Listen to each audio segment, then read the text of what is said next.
All right. This is going to be a quick one because I don't want to think about this any more than I already have. Avatar Fire and Ash is a mess. I really was hoping that it would be fun and entertaining, but there is just one massive issue with it that I think is a very easy fix. This movie is just too long. And it really suffers for it. It tries to stuff in so much story that it leaves very big gaps in logic narratively. And it's pretty much an hour each act.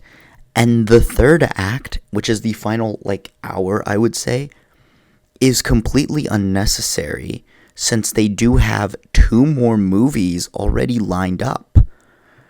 And I think that if this film had been an hour shorter, it would be a much better movie for it, and we could set up a much more interesting story in the future. But now we rushed through a very cool and potential storyline in just an hour of film that didn't really get built up to at all.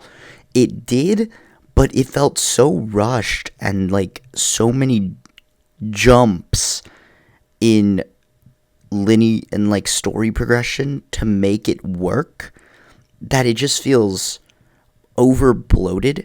And it's really unfortunate because visually speaking, this is the best looking one of them all.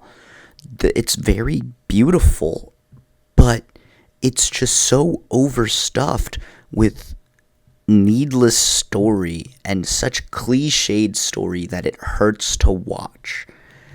It's just so unfortunate. And I think my buddy put it best. This one is like the first movie and the second movie combined and reskinned to make the third movie. And that's just bad. There are so many plot points that they just go long periods of time without mentioning, and then all of a sudden it just becomes re-important. The whole movie is mostly about this new tribe that they have never talked about before, and so it would be interesting to just focus on them. But then all of a sudden they remember that they never really dealt with the villains of the last one, but they did, but now they didn't, and now there's more of them somehow and some way, and now they're important again, but then we forget about them, and then we see the Ash villains again. And so they just try to do too much, they're scared that they're not going to get another chance to continue this story, and that is my least favorite type of storytelling, where they're scared that they're not going to get another shot at it, even though it's already been confirmed that they'll get another one. It's the same issue that I had with Wednesday Season 2.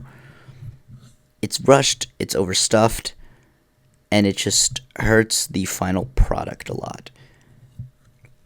I cannot comfortably recommend this film because it is 3 hours long, and about 2.5 hours of that is a complete drag and really tough to sit through. But when it's good, it is pretty good, but not good enough to warrant this extended runtime. And the visuals are just not worth it enough. And that's the most unfortunate thing about it. So I'm going to have to say that this movie is a Hot Pocket hand grenade. And yeah, that's pretty much all I have to say. I didn't enjoy it, and I was very upset that I didn't enjoy it because I had a really long day, and this was the last thing I did, and man, there were so many times where I'm like, no. But yeah, most unfortunate. But if you enjoyed, leave a like, comment down below your thoughts and opinions on Avatar Fire and Ash if you've seen it or now you're planning on seeing it. Subscribe if you haven't already, and on that, I'll leave you guys to it. Until next time, bye.